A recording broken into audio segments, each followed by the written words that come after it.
Gusto ko na ito yung adto. Uli pa. Kaya nagbagyo.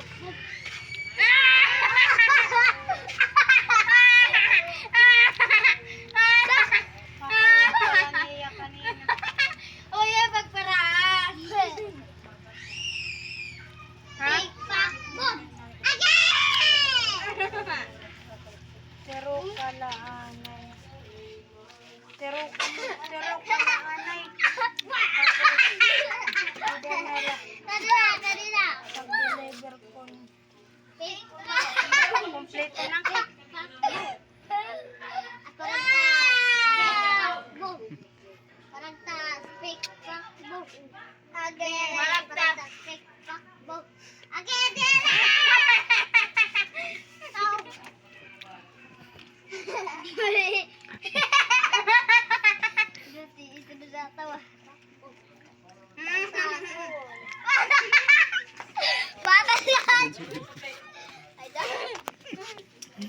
Nabulig siya,